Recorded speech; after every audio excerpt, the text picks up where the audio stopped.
5:48 de la tarde, seguimos aquí en Éxitos y aquí en Pensini con Todo tenemos a nuestro próximo invitado, politólogo, consultor político, asesor de comunicación, socio director de Law Consultancy, Pablo Quintero. ¿Cómo estás, Pablo? Bienvenido al programa. Hola, Pedro, gracias por la invitación como siempre y bueno, desafortunadamente lejos del programa, lejos del estudio por este palo de agua aquí en Caracas. Sí, cuéntame un poco lo que viste en la calle para compartir, por favor. Bueno, básicamente, Pedro, un chaparrón, como dicen, así de repente, palo de agua en la autopista, mucha cola, mucho tráfico, pero bueno, ya poco a poco ha ido bajando la intensidad. Ah, qué bueno. Pues, se han reportado distintas zonas de Caracas con estas lluvias, como dice el chaparrón, lluvias intensas y algunos árboles caídos que siempre sucede, pues, y hasta ahora no se ha reportado nada excepcional, gracias a Dios. Mira, quería conversar contigo porque tenemos un clima político un poco complicado. Quería hablar, por ejemplo, de las sanciones. Hoy escriben @IG Hernández, José Ignacio Hernández, que hay una nueva licencia general, 5P. Esta es la primera licencia general que sucede en estos últimos días para proteger a Citgo. Yo quería que me hablaras un poco y nos instruyeras de cómo funcionan estas sanciones. Lo que quería empezar a explicarle a la gente es que ni que tú ni que nadie pida, las van a quitar. Eso es una decisión de quien las impuso, no de nosotros simples mortales, que uno lo que hace es analizar y decir cuáles son las consecuencias, por favor, y tu interesante opinión. Gracias. Bueno, Pedro, fíjate que el tema de las sanciones va mucho más atrás de esta crisis. El primer paquete de sanciones fue aplicado en el año 2017 y empezaron sanciones sectoriales sobre la economía y luego sanciones individuales. Está más que comprobado por diversos estudios e investigación. De hecho, muchos se han realizado en los Estados Unidos, en universidades muy prestigiosas, de que las sanciones tienen un impacto negativo a mediano plazo en la población venezolana. Cuando las sanciones se aplicaron al principio de lo que llamaba una estrategia política por parte de la oposición venezolana, un sector, y por parte de la administración de Donald Trump, estas sanciones tenían un propósito estratégico que era generar un cambio de gobierno. Como bien todos saben, esto no sucedió en Venezuela y las sanciones se quedaron, llegaron y se quedaron, se mantuvieron. Muchas sanciones empezaron empezaron a fortalecerse y empezaron a afectar al aparato productivo del país, y esto es algo que es muy bien conocido por muchos venezolanos y por el sector privado, PDVSA, empresa privada, comercio, y después, por supuesto, vienen los daños colaterales de las sanciones hacia los ciudadanos y a las personas como tú y como yo, gente de pie. Evidentemente, estas son sanciones que a lo largo de este tiempo han debido ser revisadas. Por supuesto, ya estamos en el año 2024 y resulta insólito que se siga pensando que un cambio de gobierno se va a dar producto de una sanción económica, y yo creo que aquí también tenemos que revisar un poco el panorama internacional de que Venezuela no es el único país sancionado. Hay más de 500, 600 sanciones de carácter económico sobre nuestro país y la economía ha estado dependiendo mucho de lo que llaman las licencias. Que al final son precisamente licencias supervisadas por los FAC y son licencias que están sujetas a variables políticas también. Pero Venezuela no es el único país sancionado, Pedro. Está por supuesto, la China, está Rusia, está Irán, está Cuba. Hay muchísimos países que, estando sancionados, no producen cambios políticos al interno, y algo también muy interesante, tampoco se producen cambios dentro del comportamiento de lo que nosotros en ciencias políticas llamamos élite dominante o poder, o simplemente la gente que está en el poder. Entonces, a la larga, Pedro, vemos que estas sanciones, en conclusión, son absolutamente negativas para los venezolanos.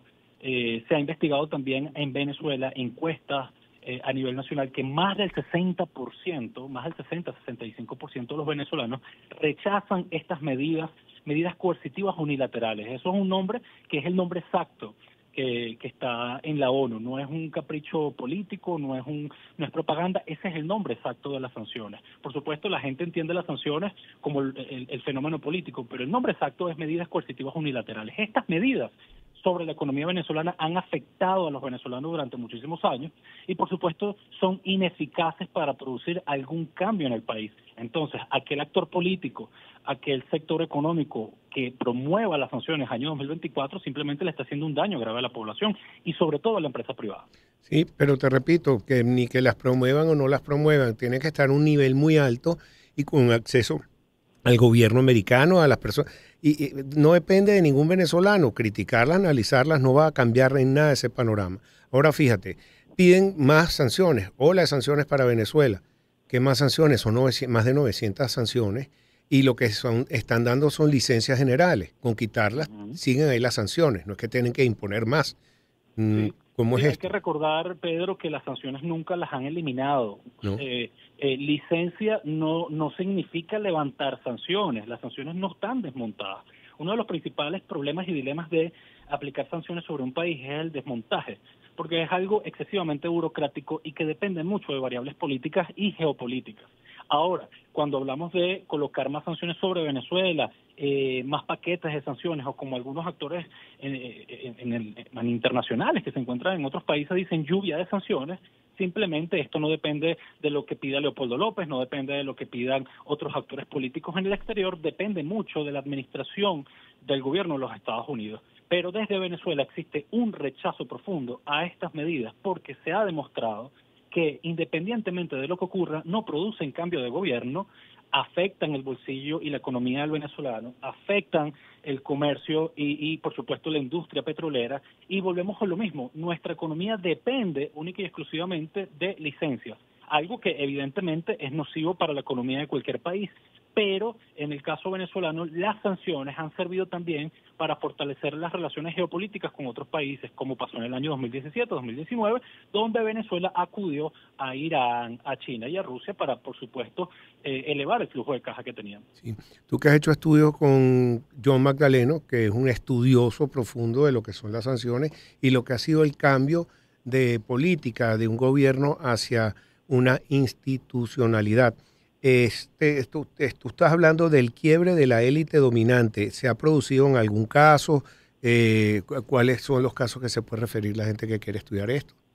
Mira, allí siempre yo recomiendo mucho revisar los documentos y las investigaciones que ha adelantado el colega John Magdaleno, que son muy interesantes porque él es el especialista en el área de las transiciones políticas y todo este estudio interesante de cómo se produce una transición hacia la democracia, por supuesto, a partir de ciertas cosas o acontecimientos políticos. Por supuesto, las elecciones precipitan este tipo de quiebres, las elecciones precipitan este tipo de transiciones. Hay casos muy puntuales allí que el mismo John Magdaleno recomienda analizar, pero en cuanto a las sanciones, Pedro, observamos que no existe un caso donde un país sancionado genere algún tipo de cambio político. ¿Okay? De hecho, ocurre todo lo contrario, para efectos de propaganda, para efectos de asumir responsabilidades en cuanto a las cosas que pasan en Venezuela, y eso ha pasado muchísimas veces.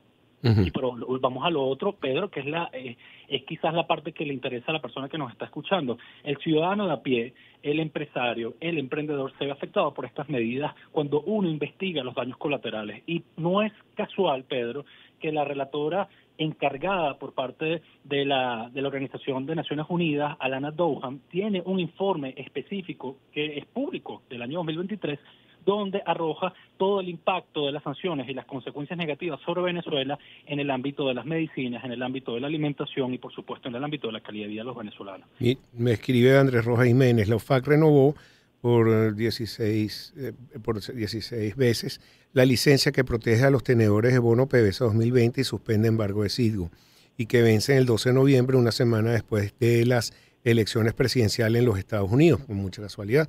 Pero bueno, tú impones las sanciones y después juegas a quitarlas o ponerlas, pero ahí se quedan. Es como jugar un país para siempre, no sales de cadena perpetua, ¿no?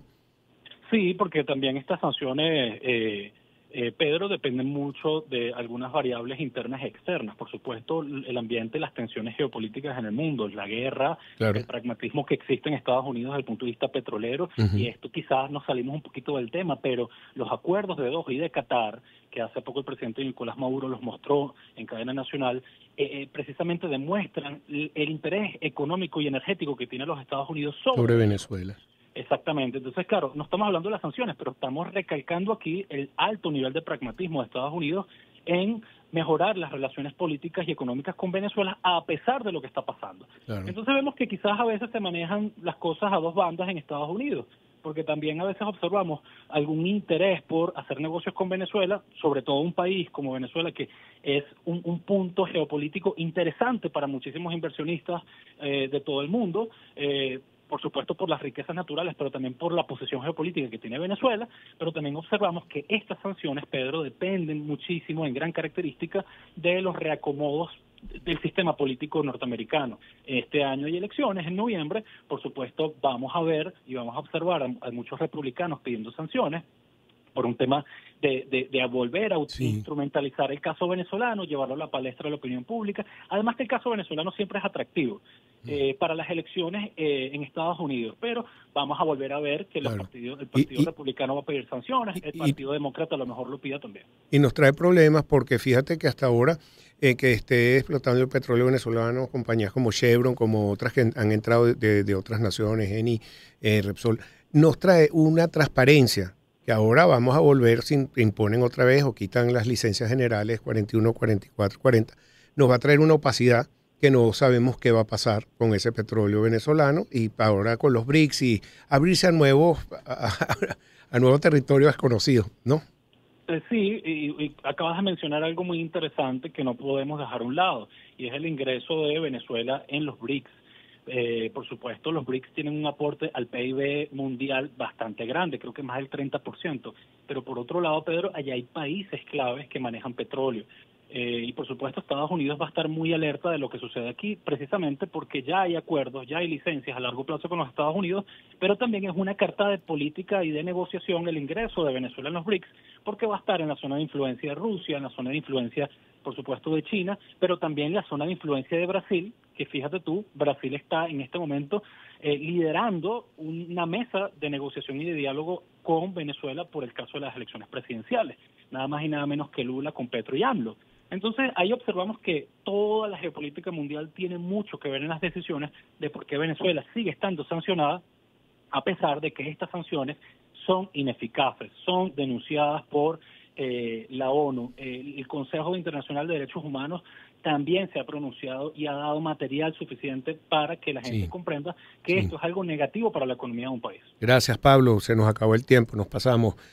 Bueno, cuídense mucho. Pablo Quintero, director de Log P&S Consultancy. Ya regresamos con más para ustedes. A continuación, empezamos el año en su compañía.